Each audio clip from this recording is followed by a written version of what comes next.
Bem-vindos ao nosso canal YouTube, Falando Nisso de hoje, com uma pergunta múltipla, né, de Cibele Pucci.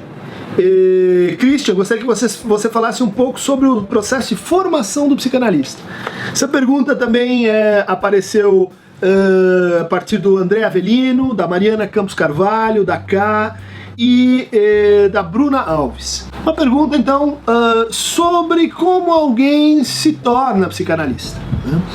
Pergunta controversa, há vários modelos e respostas para isso, e o Lacan, de certa forma, deu uma contribuição muito original para essa matéria. Freud havia estabelecido 3 condições para a formação do psicanalista, né? Antes de tudo, a sua própria relação com o inconsciente, sob transferência, ou seja, um processo pessoal de análise.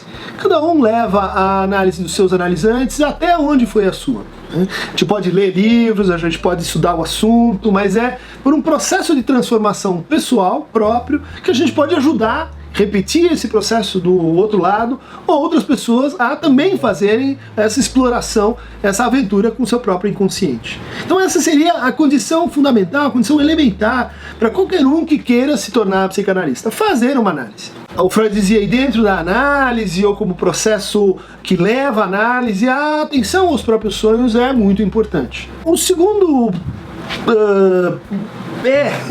da formação é a supervisão, ou em alguns lugares chamada também de análise de controle, né? Contrôler em francês.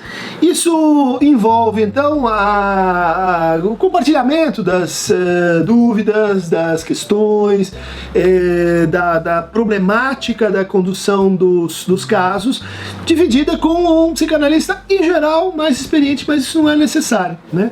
O mais importante de uma supervisão é aquela que autoriza a gente a encontrar o nosso próprio estilo, que faz a gente pensar a partir do caso, mas a partir de nós mesmos, que tira a gente dessa relação, vamos dizer assim, subserviente, superegóica ou idealizada, que caracteriza especialmente o início da formação.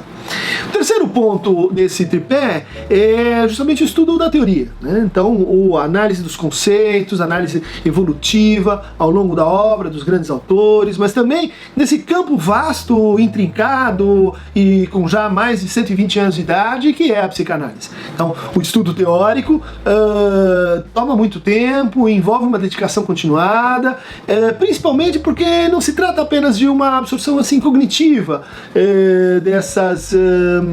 dos conceitos e das noções, mas uma incorporação, né? Uma tradução desses conceitos na nossa própria linguagem, no nosso próprio idioleto, na nossa própria la langue, né? La língua, de tal maneira que isso passe a se desdobrar para 2 outros pontos que para o Lacan seriam importantes quando a gente fala em formação, né? Formação do psicanalista. E são inovadores. O primeiro deles é a noção de discurso do psicanalista, né? Então, a formação do psicanalista ela se dá no contato, na experiência discursiva que acontece dentro da análise, mas, bom, isso é controverso, mas também aconteceria fora da análise, no laço que uma escola de psicanalistas poderia propiciar, né? Além disso, o Lacan vai introduzir uma ideia importante para a gente pensar a formação, que é o seu reverso, vamos dizer assim, na noção de transmissão. Faz parte da formação do psicanalista transmitir a psicanálise, né?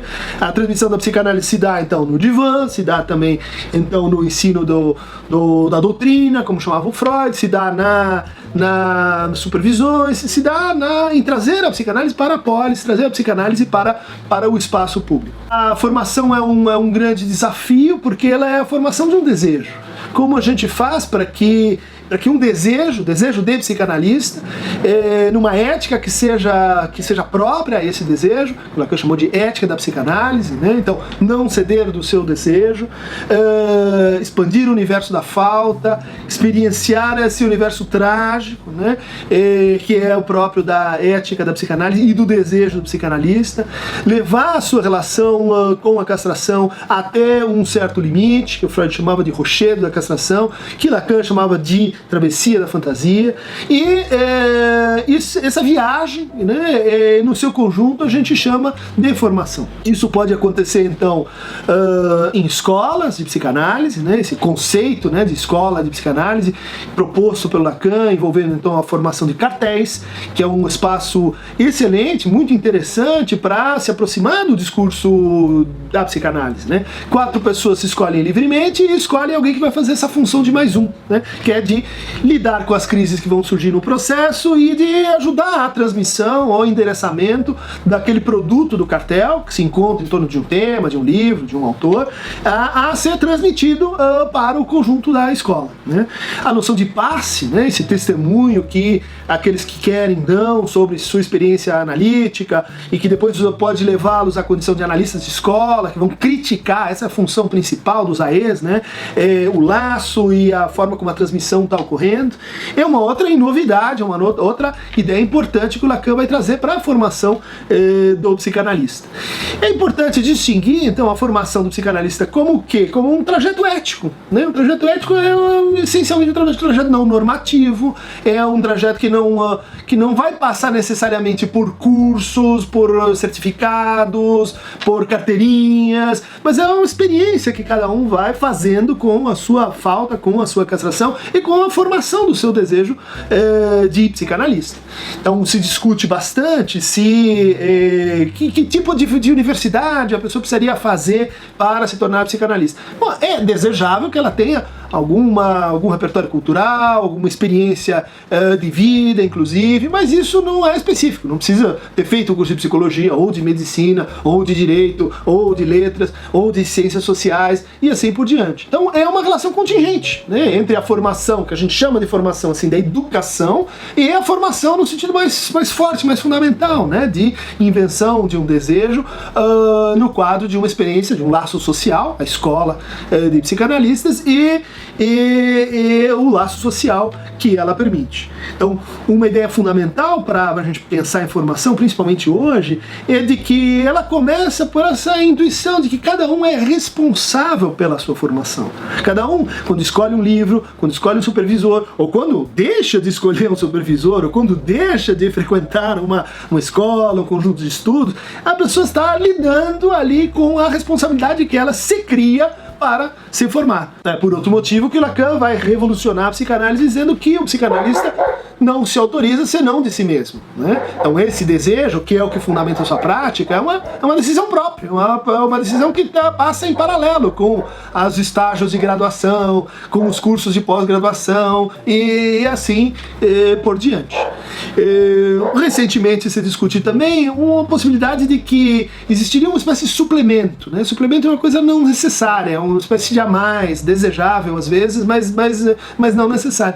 Um suplemento para a formação do psicanalista que é quando ele resolve se dedicar à pesquisa em psicanálise, né? Quando ele resolve então publicar, fazer parte de uma comunidade de interesses científicos e fazer uma transmissão mais pública então da psicanálise. Isso é às vezes útil, às vezes cai em acordo com o desejo de um, mas é absolutamente não necessário e não é aí que a gente vai então ver a formação de novos psicanalistas, né?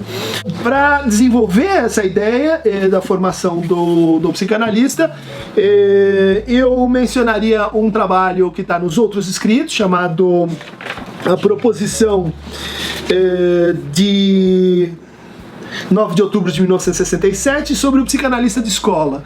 É um texto axiomático do Lacan sobre o que ele pensa sobre a formação, né? Um trabalho que compila vários momentos da reflexão sobre a formação é o trabalho de Marco Antônio Coutinho Jorge, Lacan e a formação do psicanalista, da contracapa. Eu recomendaria também um texto recém-saído da minha amiga Dominique Fingerman, que é a Deformação do Psicanalista, que saiu pela editora Escuta, e é de fato um trabalho extremamente abrangente e vertical sobre a problemática, né, sobre essa questão que a gente se coloca, que é quando decide ingressar numa formação em psicanálise ou uma formação com um psicanalista. Formandos, formados, futuros formantes, quem quiser receber o Falando Nisso em primeira mão, clique aqui embaixo em algum lugar do Aqueronta Movebo.